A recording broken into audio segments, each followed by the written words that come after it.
My name is Chloe Chen, and at 35, I never expected a simple family dinner to become the moment I finally revealed who I really was.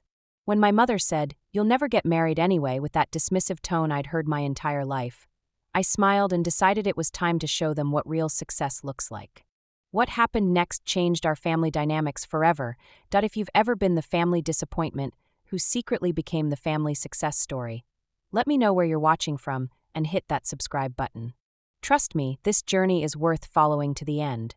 Growing up as the eldest daughter in a traditional Chinese-American family meant living with certain expectations that seemed impossible to meet. My parents, David and Linda Chun, had immigrated from Taiwan in the 1980s with dreams of building a better life for their children. They'd worked tirelessly to establish themselves in America, my father as an accountant and my mother as a nurse, always emphasizing education and achievement as the keys to success. But their definition of success was very specific and very traditional. For daughters, it meant excelling in school, finding a stable professional job, marrying a suitable man by 25, and producing grandchildren shortly thereafter.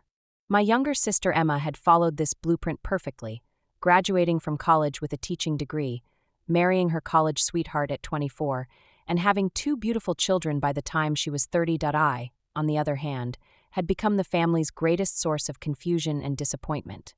The problems started early. While Emma was content to follow the expected path, I was always asking questions, taking things apart to see how they worked, and showing more interest in building robots than planning weddings. In elementary school, while other girls played with dolls, I was programming simple games on our family computer, teaching myself basic coding languages from library books. My parents viewed these interests with a mixture of pride and concern. They were pleased that I was academically gifted, but worried that my focus on masculine subjects would make me less attractive to future suitors. My mother would often say, "It's good that you're smart, but don't be too smart. Men don't like women who are smarter than they are." In middle school, I joined the robotics club and the math team, excelling in competitions that my parents attended reluctantly. While they cheered politely when I won awards, I could see the discomfort in their expressions when other parents commented on my achievements. They seemed embarrassed by having a daughter who stood out in technical fields. High school intensified these dynamics. While Emma was developing into the kind of well-rounded, socially adept young woman my parents had always envisioned, I was diving deeper into advanced mathematics and computer science courses. My guidance counselor encouraged me to consider engineering programs at top universities, but my parents viewed this suggestion with alarm. "Why do you need to take such difficult classes?" my mother would ask, reviewing my course selections each semester. "You're just making things harder for yourself. What if your grades suffer? What if you don't have time for extracurricular activities that look good to colleges?" The truth was that I was maintaining a 4.0 GPA while participating in multiple technical competitions, but my parents couldn't see past their fear that I was becoming too specialized in areas that wouldn't serve me well as a future wife and mother.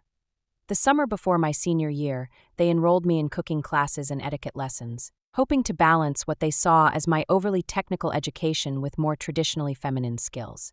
I attended these sessions dutifully, but spent my evenings working on programming projects that fascinated me far more than learning proper table settings. When I expressed serious interest in studying engineering at UC Berkeley, my parents' concerns reached a crescendo. They scheduled multiple family meetings to discuss my future, bringing in aunts and uncles to help convince me to choose a more appropriate major. "Engineering is a man's field," my father explained during one particularly intense conversation. "You'll be one of only a few women in your classes. You'll struggle to find work, and even if you do, you'll struggle to find a husband who will want a wife smarter than he is." "What about teaching?" my mother suggested hopefully. "You could study education or perhaps nursing like me. Those are respected professions where you could help people and still have time for family." They pushed me toward these more suitable majors with increasing intensity, but I had already fallen in love with the logical elegance of engineering problems. The idea of spending my career in a field that bored me just to make my future marriage prospects more appealing felt like intellectual suicide. I chose engineering anyway, a decision that created the first major rift between my parents and me. College was a revelation. For the first time in my life, I was surrounded by people who shared my passion for technology and innovation. UC Berkeley's engineering program was demanding but exhilarating, and I thrived in ways I never had at home. I joined robotics clubs, participated in coding competitions, and discovered I had a natural talent for software development that went far beyond what my coursework required. My professors recognized my potential early. Dr. Sarah Martinez, who taught my Introduction to Artificial Intelligence course, became an important mentor. She encouraged me to pursue independent research projects and helped me understand that my gender wasn't a limitation in the field. It was an advantage that brought different perspectives to problem solving. You have an intuitive understanding of complex systems, she told me during one of our regular advising sessions. Don't let anyone convince you that thinking differently is a weakness. Some of the most significant breakthroughs in technology have come from people who approached problems from unexpected angles. These words became a mantra for me throughout college. When classmates assumed I was in the wrong classroom or questioned whether I could handle the technical requirements, I reminded myself that different thinking was valuable thinking. My parents attended my graduation, but their pride was complicated by persistent worry. Now what? My mother asked as we took photos after the ceremony.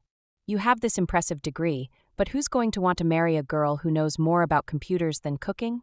The question stung because it reduced 4 years of intensive study and achievement to nothing more than a potential impediment to finding a husband. I had graduated summa cum laude, been recruited by multiple major tech companies, and earned recognition for research that could have real-world applications. But in my mother's mind, all of that was secondary to my marriageability.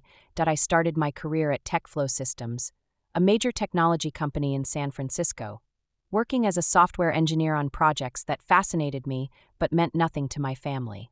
When I tried to explain what I did for work during family dinners, I could see their eyes glaze over within minutes. They understood that I made good money, but they couldn't comprehend why I found fulfillment in creating algorithms and debugging code. Can't you at least try to explain it in normal terms? My mother would ask when I attempted to share exciting developments in my projects. All these technical words make it sound so complicated and impersonal. The disconnect was profound. My work involved creating software that helped hospitals manage patient data more efficiently, potentially saving lives through better information systems. But because my parents couldn't understand the technical aspects, they dismissed it as computer stuff that couldn't possibly be as meaningful as more traditional careers. Meanwhile, Emma was teaching 3rd grade and receiving constant praise for her choice to help shape young minds. Her work was immediately understandable and universally respected, while mine remained mysterious and slightly suspect. The real disappointment came when I reached 25 without a serious boyfriend in sight. While Emma was planning her wedding to Michael, a reliable accountant she'd met through church, I was working 70-hour weeks on a project that would eventually become the foundation for my future company. My parents began expressing their concerns about my single status more directly. "You're getting older," my mother would say during our weekly phone calls, her voice carrying the weight of deep maternal concern. "You need to start thinking seriously about your future. Career is fine for now, but what about family? What about your legacy? What about happiness?" My father would add during these conversations. "Money can't keep you warm at night. Success at work doesn't mean anything if you're alone." These comments reflected their genuine belief that professional achievement was ultimately hollow without traditional family fulfillment. They couldn't understand that I found deep satisfaction in my work, that solving complex technical problems gave me the same sense of purpose that raising children gave Emma. When Emma announced her pregnancy at 26, the contrast between our lives became even more pronounced. Family gatherings transformed into celebrations of Emma's growing family, and increasingly uncomfortable interrogations about my personal life. Relatives would ask pointed questions about my dating prospects while showering Emma with attention and praise for fulfilling her role as the perfect daughter. "When are you going to give us grandchildren?" became a regular refrain from various family members, always accompanied by meaningful looks and gentle nudges toward available young men at family gatherings. By 30, I had achieved something I was incredibly proud of. I'd been promoted to senior software architect at TechFlow Systems, leading a team of 12 engineers on cutting-edge artificial intelligence projects that were attracting attention from major industry publications. My work was being cited in academic papers and implemented by companies across multiple industries. But at family events, the first question was never about my career achievements. It was always about why I was still single, what I was doing to fix my relationship status, and whether I'd considered lowering my standards to improve my chances of finding someone. "Chloe's too picky," my mother would explain to concerned aunts and uncles, her tone suggesting this was a character flaw that needed correction. She thinks she's too good for the nice boys we've introduced her to. She has unrealistic expectations. The truth was more complicated than they understood. I had dated throughout my 20s, but my career demands made relationships challenging, and I'd learned that many men were intimidated by my success or expected me to prioritize their careers over mine.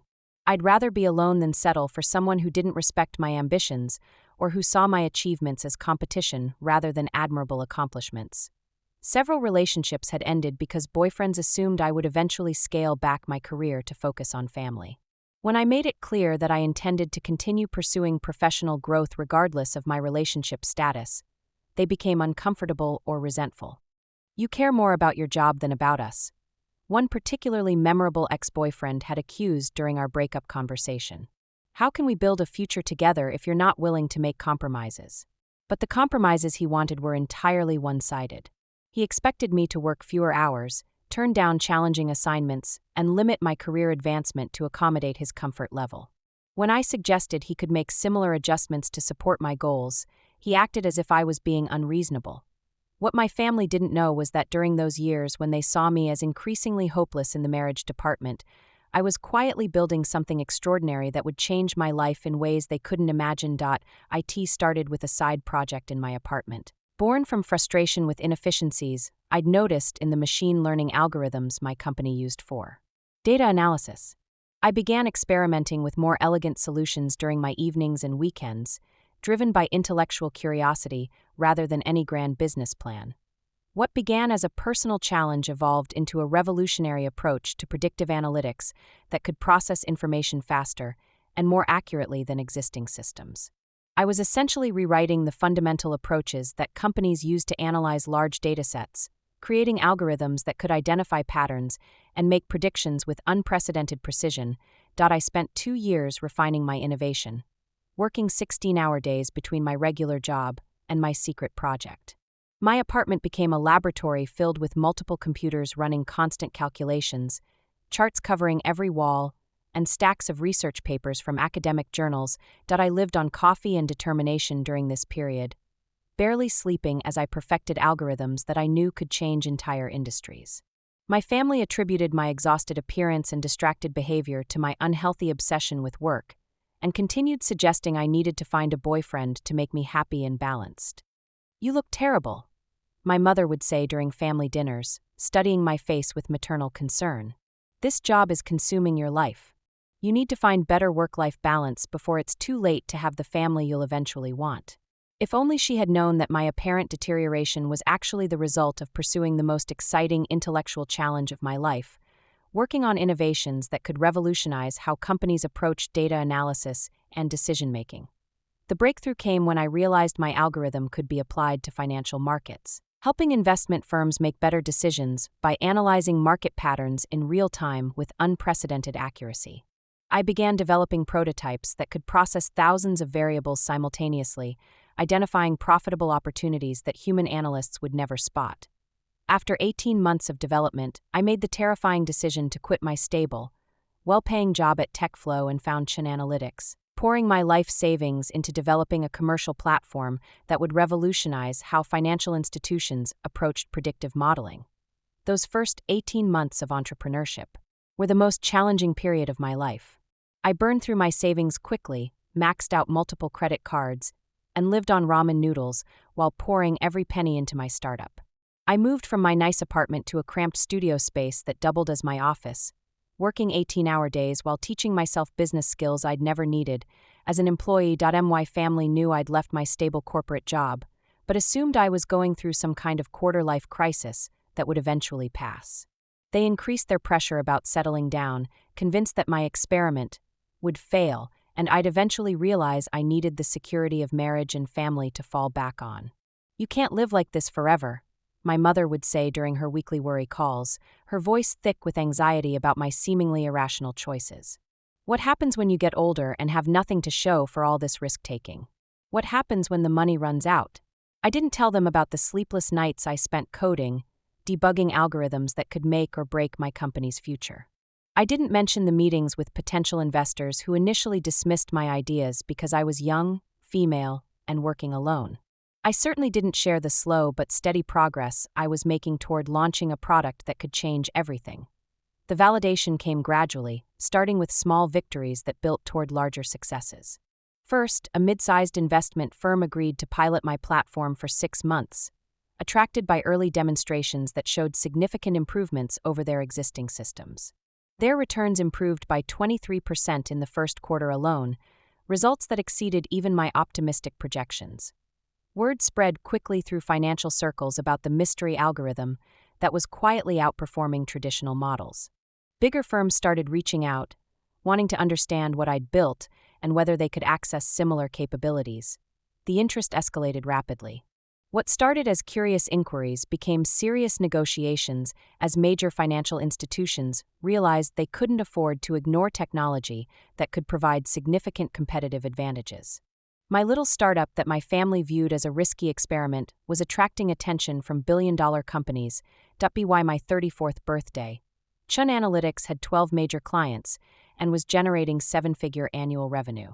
I'd moved from my cramped studio to a beautiful loft in Soma, hired a team of brilliant engineers, and was fielding acquisition offers from companies that had initially ignored my cold emails. But to my family, I was still just Chloe who'd never gotten married, whose life choices continued to perplex and concern them. The transformation accelerated dramatically in my 35th year.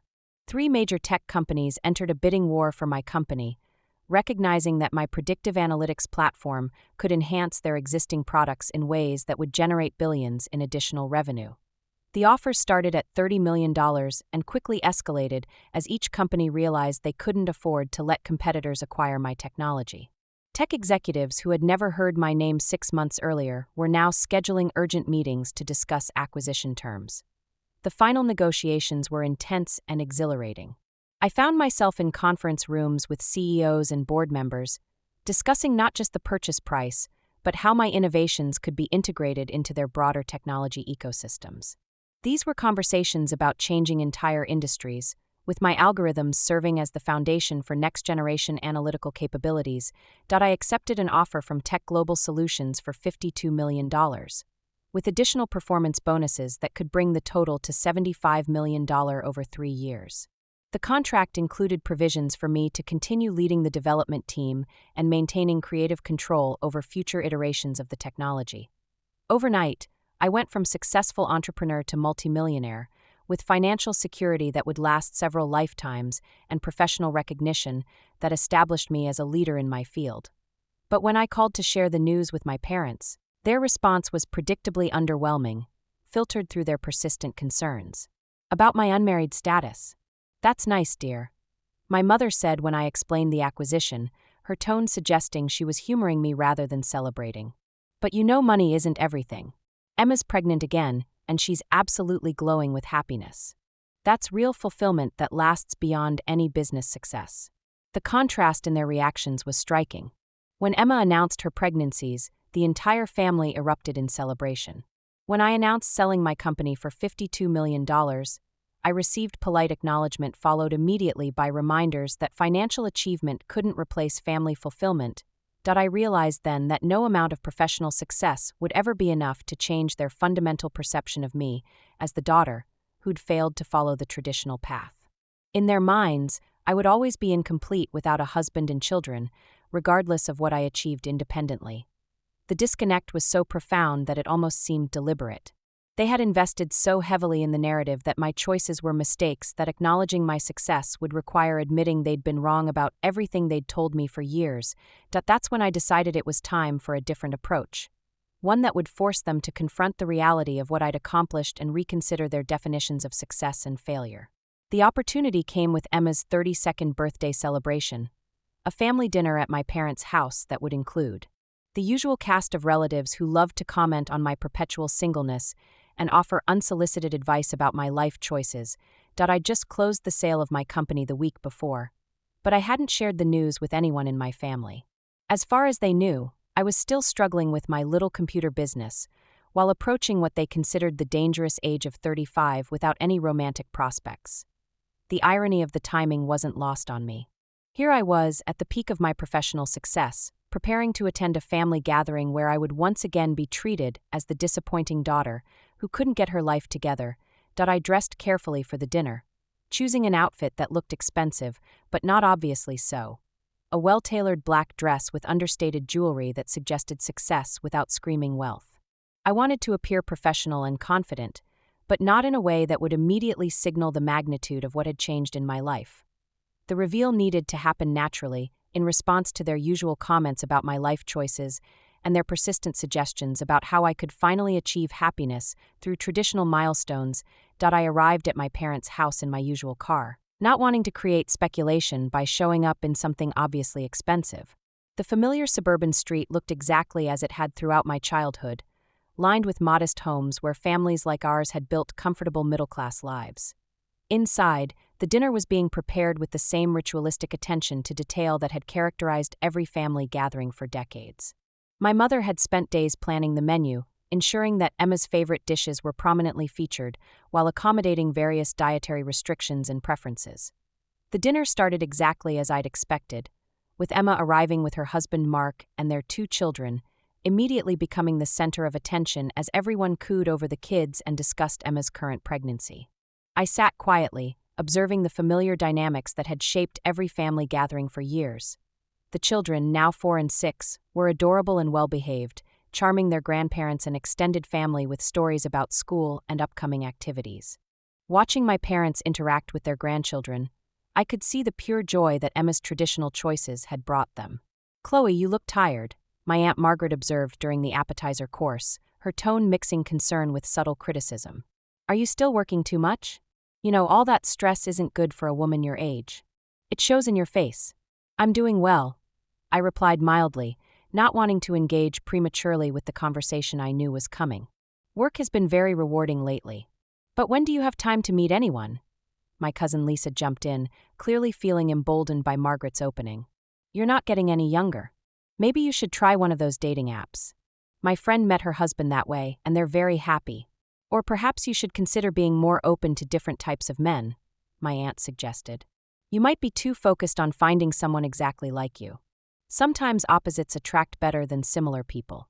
I smiled and nodded politely, letting them continue with their well-meaning but misguided advice while I waited for the conversation to develop in the direction I needed it to go.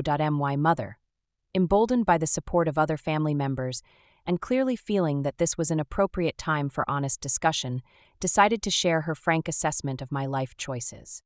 "The problem is that Chloe has always been too focused on her career," she announced to the table with the authority of someone delivering a professional diagnosis.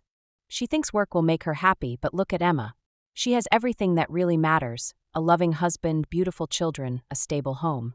That's what brings true satisfaction to a woman." My father nodded in vigorous agreement, adding his own perspective to the analysis. "Chloe has always been stubborn about doing things her own way, ever since she was little. We've tried to guide her toward a more balanced approach, but she won't listen to advice." "It's not too late," Aunt Margaret added with determined optimism. "Plenty of women start families in their late 30s now, though it does get more difficult and the risks increase. But if she really focused on it, she could still find someone." Emma was looking increasingly uncomfortable with being held up as the perfect example, shooting apologetic glances in my direction while trying to redirect the conversation to less sensitive topics. The discussion continued in this vein for several more minutes, with everyone offering their perspectives on my failed life strategy while Emma attempted damage control. I could see the family dynamics playing out exactly as they had for years, with my choices being dissected and found wanting while Emma's decisions were celebrated as obviously correct. Finally, my mother delivered the line that I'd been waiting for, the statement that would provide the perfect opening for my revelation. "The truth is, Chloe has always been too independent for her own good," she said with the authority of someone delivering a final verdict on a difficult case. "She's scared of commitment, scared of depending on anyone else. At this point, she'll probably never get married anyway. She's become too set in her ways." The table fell silent, as if everyone suddenly realized they'd been discussing my personal failures with unusual bluntness. I could see Emma shooting warning looks at our mother, silently pleading for more sensitivity and tact. But I wasn't hurt by the comment. I was delighted by it, because it gave me exactly the opening I needed to change the entire trajectory of this conversation. "You know what, Mom?" I said, setting down my chopsticks and smiling genuinely for the first time all evening. "You're absolutely right. I probably will never get married, at least not in the way you've always imagined." The relief on their faces was visible and immediate. Finally, I was acknowledging reality and accepting their wisdom about my life choices. They had successfully convinced me to see reason. "I'm glad you're starting to see things more clearly," my mother said, reaching across to pat my hand with maternal satisfaction. "Once you accept that some things just aren't meant to be, you can focus on finding other ways to be happy and fulfilled." "Exactly," I agreed, maintaining my pleasant expression. "Which is why I've been focusing so intensely on my career. And speaking of career developments, I have some news to share." I paused deliberately, looking around the table at the expectant faces. Emma was watching me with curious concern, probably worried that I was about to announce some desperate career change or impulsive decision that would give our parents even more reason to worry. "Last week, I sold my company to Tech Global Solutions for $52 million. The silence that followed was so profound I could hear the air conditioning humming, the distant sound of traffic outside, and the barely audible breathing of 8 adults trying to process what I'd just said. "$52 million?" my father repeated slowly, as if testing whether the words made sense when spoken together. "Yes," I confirmed cheerfully, savoring their shocked expressions. "Actually, with the performance bonuses built into the contract, it could reach $75 million over the next 3 years. But $52 million is guaranteed, already transferred to my accounts." My mother's face had gone completely pale, her hand frozen halfway to her water glass. Your computer business was worth $52 million? "My artificial intelligence company," I corrected gently but firmly. "Chen Analytics. We developed predictive algorithms that revolutionized financial modeling for investment firms. Major companies have been using our platform to optimize their trading strategies for the past 2 years." I pulled out my phone and showed them a recent article from TechCrunch with the headline, "Tech Global Acquires Chun Analytics in $52 million Deal, Citing Revolutionary AI Innovation." My photo was prominently displayed alongside a description of my company as one of the most promising startups in predictive analytics. "This is really you?" Aunt Margaret asked, squinting at the article on my phone's screen. "You created this whole company by yourself?" "I did," I confirmed. "Actually, the technology one developed is already being implemented across Tech Global's entire platform. They estimate it will increase their clients' returns by an average of 30% annually." The room remained silent as everyone processed this information. I could see them mentally recalculating every assumption they'd made about my life, my choices, and my future prospects. "Why didn't you tell us?"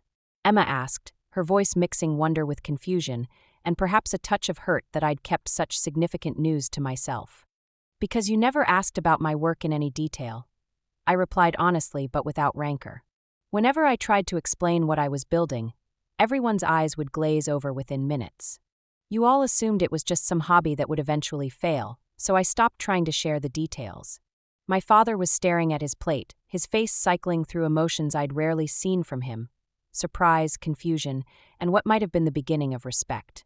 $52 million, he murmured again, as if repetition might help him understand the magnitude of what I'd accomplished. "So when you said I'd never get married anyway," I continued, addressing my mother directly, "you were probably right. But not for the reasons you think. It's not because I'm too picky or too career-focused or too set in my ways." I stood up and walked to the window, looking out at the suburban street where I'd grown up feeling like such a disappointment to my family's expectations. "It's because I've built a life where I don't need to depend on anyone else for security, happiness, or fulfillment," I continued, turning back to face the table. "I've created something valuable that reflects my skills and passions." The continued silence told me they were still processing, so I decided to provide more context for what this achievement meant. "I've dated wonderful men who were intimidated by my success," I explained. "I've met men who wanted me to scale back my ambitions to make them feel more comfortable. I've encountered men who assumed my career was a phase I'd outgrow once I found the right person to take care of me." I sat back down, looking at each family member individually to ensure they understood the significance of what I was sharing. "So yes, I probably will never get married in the traditional sense that you've always valued. But that's not a failure on my part. That's a choice I've made because I've created something more valuable than a relationship built on dependency or compromise. The silence stretched on until Emma finally found her voice. Chloe, I had no idea. I mean, I knew you were smart and successful, but I never understood the scope of what you were building. This is incredible. That's because success was always defined for us in very narrow terms, I replied. Marriage, children, stability. Those are beautiful goals for people who want them. But they were never my goals, and it took me 35 years to stop apologizing for that. My mother finally found her voice, though she seemed to be struggling with how to respond to this new reality. But what about happiness? What about companionship and love? Money can't replace human connection. I'm incredibly happy, I assured her, meaning every word. I wake up every morning excited about the projects I'm working on. I have friends who share my interests and support my ambitions. I travel to places I've always wanted to see. I invest in causes I believe in. I've built a life that reflects my values and brings me genuine joy. But you're alone, my father said quietly, his voice carrying a note of sadness that suggested he still couldn't imagine how solitude could be fulfilling. I'm independent, I corrected firmly. There's a significant difference. I choose to spend my time with people who add value to my life, not because I need them for financial security or social approval. I looked around the table again, seeing the confusion and recalibration happening in real time as they struggled to integrate this new information with their long-held beliefs about my life. For years, you've all treated my choices as character flaws that needed to be corrected, I continued. My focus on career was seen as an inability to prioritize properly. My high standards in relationships were seen as unrealistic expectations. My independence was seen as fear of commitment. The guilt and discomfort on their faces was evident, but I wasn't interested in making them feel bad for the sake of punishment. I was interested in establishing a new foundation for our relationships going forward. But here's what I want you to understand. Every choice I made was deliberate and strategic. I built something extraordinary because I was willing to take risks and work harder than anyone thought necessary. I maintained high standards because I knew my worth and refused to settle. I stayed independent because I understood that true security comes from my own capabilities, not from depending on someone else. Emma reached across the table to squeeze my hand, her eyes bright with what looked like newfound respect. I'm proud of you, she said simply. I'm sorry if we made you feel like your achievements didn't matter. They obviously matter enormously. They always mattered to me, I replied, squeezing her hand back. But it would have been nice to feel supported instead of constantly questioned and advised to change direction. My mother was dabbing at her eyes with her napkin, her earlier confidence replaced by something that looked like regret. We just wanted you to be happy, she said softly.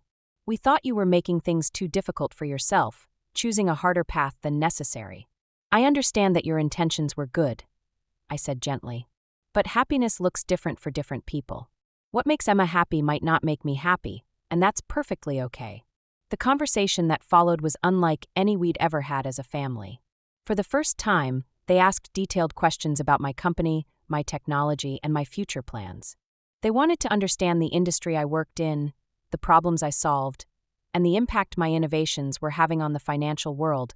I explained how my algorithms could analyze millions of data points in seconds, identifying patterns that human analysts might miss or take weeks to discover.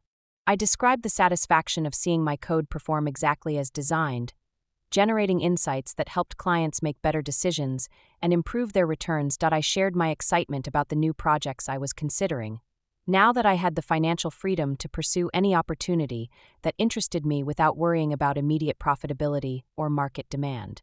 So what will you do now? My cousin Lisa asked. With all that money, you could do anything you want. You could travel the world, buy anything you've ever wanted. I'm taking 6 months to travel and think about what comes next, I said. I've always wanted to see New Zealand and Japan, maybe spend some time in Europe learning about different approaches to technology and innovation. But after that, my father pressed, clearly trying to understand how someone would plan a life with such financial freedom. After that, I'm considering starting another company, maybe in sustainable technology or educational software, I replied. There are problems I want to solve that go beyond financial modeling. Or you could just retire, my father suggested hopefully. You've earned the right to relax and enjoy life without the stress of running a business. I laughed at the suggestion, appreciating his concern but knowing he fundamentally misunderstood what motivated me. I'm 35, Dad. Retirement would bore me to death within 6 months. I love building things, solving problems, creating innovations that didn't exist before. Why would I stop doing what I'm passionate about just because I have money? The evening continued with a completely different energy than it had begun. Instead of pitying looks and concerned advice about my life choices, I was receiving congratulations and genuine interest in my achievements. Several relatives asked for my business card, saying they wanted to follow my future ventures and learn more about the technology industry. As we were preparing to say goodbye, my mother pulled me aside for a private conversation that I could see had been building throughout the evening. "I owe you an apology," she said quietly, her voice heavy with emotion. "We never took your work seriously because we didn't understand it. We kept waiting for you to fail, so you'd come back to a more traditional path. That was wrong of us. I appreciate that acknowledgement," I said sincerely. "But I hope you also understand that the traditional path was never going to make me happy. I needed to create my own definition of success, even if it didn't match your expectations." "I'm starting to see that," she admitted. "I just wish we'd been more supportive along the way. You accomplished something remarkable, and you did it without any encouragement from us." "We can start now," I suggested. "I'd love to have family members who are excited about my achievements instead of concerned about my choices." The transformation in my family's perception didn't happen overnight, but it was profound and lasting. 3 months later, I was featured on the cover of Entrepreneur magazine with the headline, "35 and Unstoppable." How Chloe Chen built and sold a $52 million company while her family worried she'd never get married. The article detailed my journey from family disappointment to tech innovator, including quotes from industry leaders who praised my contributions to artificial intelligence and predictive analytics. It also touched on the broader issues facing women in technology who have to balance family expectations with professional ambitions. My parents framed the magazine cover and hung it in their living room, right next to Emma's wedding photos and pictures of their grandchildren. When relatives visited, they proudly explained their daughter's business achievements with the same enthusiasm they'd always reserved for Emma's family milestones. The success of my first company opened doors I'd never imagined. Venture capital firms sought my advice on evaluating AI startups. Universities invited me to speak about women in technology and entrepreneurship. Other entrepreneurs reached out for mentorship and guidance. 6 months after the sale, I launched my second company, focusing on sustainable technology solutions for urban environments. This time, my family followed every development with genuine interest and pride. My mother started reading tech blogs to understand my industry better. My father asked detailed questions about my business strategy and offered to help with financial planning, drawing on his accounting background in ways that were actually useful. Emma and I developed a closer relationship than we'd ever had as children. She confessed that she'd always felt pressure to be the perfect daughter, knowing that her traditional choices made our parents happy, but sometimes wondering what she might have accomplished if she'd been encouraged to take risks like I had. "I love my life," she told me during one of our new regular sister lunches. "My children bring me joy every day, and Mark is a wonderful partner. But I also admire what you've built. You showed me that there are many different ways to be successful and fulfilled." The most meaningful change was in how my family talked about success and happiness with younger relatives. They stopped assuming that marriage and children were prerequisites for a meaningful life. When younger cousins expressed interest in unconventional careers, my parents encouraged them to pursue their passions instead of pushing them towards safer, more traditional paths. A year after the dinner that changed everything, I received an invitation to speak at a conference for Asian American women in technology. My talk was titled Redefining Success: How I Stopped Apologizing for My Ambitions and Started Building the Life I Wanted. In the audience that day was a young woman who reminded me of myself at 25, brilliant, ambitious, and struggling with family expectations that didn't align with her dreams. After my presentation, she approached me with tears in her eyes. "Thank you," she said simply. "I needed to hear that it's okay to want something different than what my family wants for me. I've been considering giving up my PhD program in computer science because my parents keep telling me I should focus on finding a husband instead." "More than okay," I assured her. "It's essential. You can't build authentic success by trying to fulfill someone else's vision of what your life should look like. Trust your instincts about what will make you happy." That conversation reinforced something I'd learned through my own journey. The most important validation comes from within. While it felt wonderful to finally have my family's support and understanding, I'd already found peace with my choices before they changed their perspective. The restaurant where we had that life-changing dinner became a meaningful place for our family. We started having important conversations there about career decisions, life goals, and what it means to support each other's different paths to happiness. During one of these dinners, my mother surprised me with something she'd never said before. "I'm proud of the woman you've become," she said, her voice full of emotion. "Not just because of your financial success, but because you had the courage to stay true to yourself even when it would have been easier to give in to our expectations." "That means more to me than you know," I replied honestly. My second company, Green Tech Urban Solutions, focused on developing technology that could help cities reduce their environmental impact while improving quality of life for residents. We created smart systems for energy management, waste reduction, and transportation optimization that could be implemented in urban environments worldwide. The work was deeply satisfying because it combined my technical skills with a sense of purpose that went beyond profit. We were helping solve problems that affected millions of people while building a sustainable business model that could grow and adapt to different markets. 18 months after launching, we secured partnerships with 3 major cities for pilot programs that would test our systems in real-world environments. The results exceeded our projections, leading to additional contracts and international interest in our technology. But perhaps the most rewarding aspect of my second entrepreneurial venture was the team I built.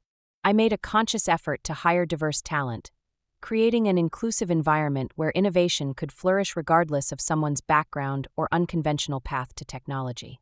Several of my employees were women who had faced similar family pressures about choosing traditional careers over technical fields. Creating opportunities for them to excel and advance felt like extending the same kind of support I'd needed but never received during my own early career. Looking back on that pivotal evening when I revealed my success to my family, I realize it wasn't just about the money or the recognition. It was about finally refusing to accept their definition of failure and asserting my own definition of achievement. For too many years, I'd allowed their disappointment to create doubt about my choices. I'd wondered if they were right, if my focus on career over relationships meant I was missing something essential. Their constant concern about my single status had made me question whether independence was really as fulfilling as I claimed. But building and selling my company had given me something more valuable than money: absolute certainty that I'd chosen the right path for my life. Every sleepless night, every rejected proposal, every moment of uncertainty had led to creating something extraordinary that wouldn't have existed if I'd followed their prescribed timeline for marriage and family. The financial success was gratifying, but the deeper satisfaction came from proving to myself that my instincts about what would make me happy had been correct all along. Today, at 36, I'm launching my third company while consulting for major corporations on AI implementation strategies. I travel frequently for both business and pleasure, investing in startups founded by other women who are building unconventional paths to success. I still haven't gotten married, and I still might never get married in the traditional sense. But I've built a life filled with purpose, achievement, and relationships that enhance rather than constrain my ambitions. My family has learned to celebrate this version of success, understanding that love and fulfillment can take many different forms. They've stopped treating my singleness as a problem to be solved and started appreciating it as a choice that's allowed me to create extraordinary value in the world. The most important lesson from my journey is that success isn't about meeting other people's expectations. It's about having the courage to define your own path and pursue it relentlessly, even when the people closest to you can't understand your vision. If you're someone who's ever been made to feel like your unconventional dreams are character flaws, I hope my story reminds you that the only approval you truly need is your own. Build the life that excites you, pursue the goals that challenge you, and trust that success, however you define it, is worth more than meeting other people's expectations. What would you have done in my situation? Have you ever had to choose between following your dreams and meeting family expectations? Share your experiences in the comments below, and don't forget to subscribe for more stories about creating your own definition of success. Remember, the most successful people aren't those who follow prescribed paths, but those who have the courage to create new ones.